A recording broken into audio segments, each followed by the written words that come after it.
Hey guys, I wanted to make a quick video going over the basic steps to get your carb conversion done and what I had to get from the parts store. I ran up to O'Reilly's and first off grabbed a few cans of this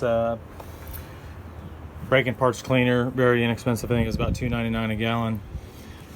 When you're doing a carb conversion, you're gonna at least have to replace your upper radiator hose because the thermostat housing is a little bit further from the radiator. So you're going to need a Master Pro C1171. Also, Gates uses the same number, 21171, or you can cross that.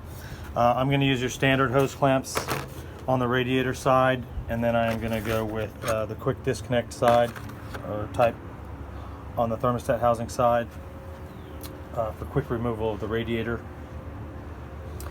I'll use a little bit of the silicone right here for the thermostat.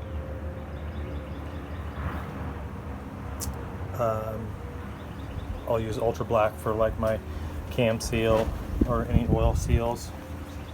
Now there's something you typically have to contend with, which is having a huge oil leak right here. But fortunately this is an aftermarket head, so I'm not having to contend with that. But if you were, you may have the hole drilled right here for the fuel pump, which if you do, I would utilize. And most cylinder heads right here have a hole right here, so oil will just pour out through this hole, directly through the hole in your intake manifold if you don't do something about it. So there's a million ways to skin that cat, but you could do something like take an old exhaust manifold, gasket, and cut out a piece of metal, put over there, but or a piece of aluminum, or some stock steel that you've got laying around, or whatever you want to do. But the gist of it is, I use this Permatex 1 minute gasket maker, and so really all you would need to do is take this stuff here, kind of squirt it up in that hole, or fill this void, cover it up with a piece of metal or whatever when you go to mount your intake manifold gasket. Of course, you want to make sure that's all flush. You don't want to have a step here. I mean, use common sense. But or you can go off of the back side of the intake manifold and put a plate to cover it from here. But basically, you just need to cover that hole if you have that oil leak. All right, the rest of it is going to be really straightforward. The Weber carburetor mounts directly to your intake manifold. You're going to want to get that PCV hose that I mentioned in the first part of this. I've got my throttle linkage ready to go right to the firewall, to the gas pedal. It's all hooked up here. You're going to want to get some of these vacuum caps so that you can cap off all the vacuum stuff. The only vacuum you're going to use is going to be the Vacuum Advance. Goes to your distributor. Now this is going to be your fuel in. I'm going to turn this right side up. So we've got Vacuum Advance, we've got fuel in, we've got our vacuum caps. I'm going to use these quick disconnect Master Pro hose clamps to connect the fuel line here and down line. And then your electrical system is real basic. You've got the coil, goes directly to the distributor, and this plugs directly into your wire loom. This is the only two wires you've got going to the electrical system, and you'll have one wire going right here, and I'm going to show you where that one is. This goes to your distributor cap, of course. That's it.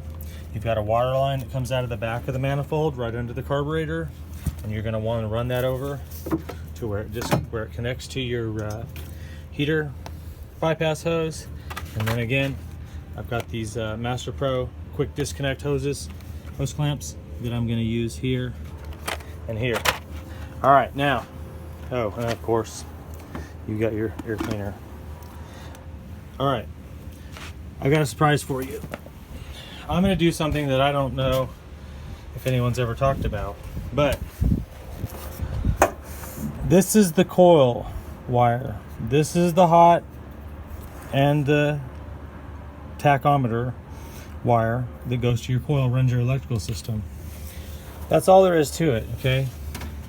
This stuff comes down here and then it branches off. It runs over to the coil. It runs over to the igniter. Then you may also recognize this little blue thing right here that goes to that little condenser to keep your stereo from whining and whizzing. All right, and then the distributor over here, you see it all by itself, not attached to any of this stuff except for the coil wire, of course. Comes over and ties this into the coil. But you have your original iTech plug connector right here.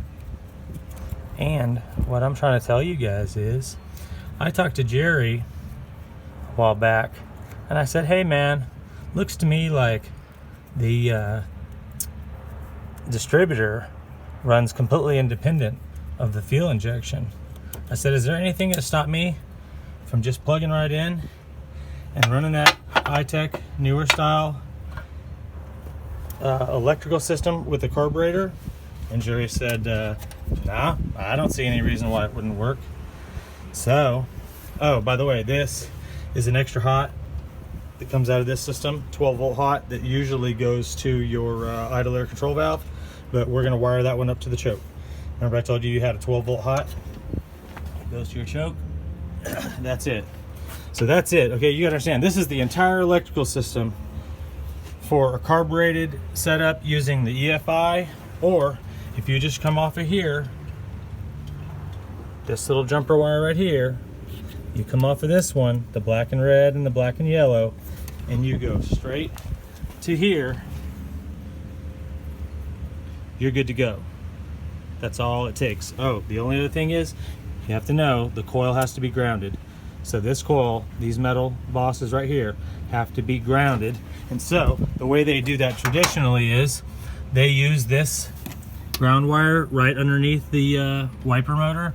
It comes over and it typically attaches to a tab on the back of the valve cover. Well, you can bypass all that as long as this coil is grounded to this wire or to the firewall. I'm going to ground this to the same place. But basically, the coil and the ground for the distributor are all going to be grounded together, and this whole thing is going to light off and run regardless of which distributor I use, the new style or the old style vacuum advance.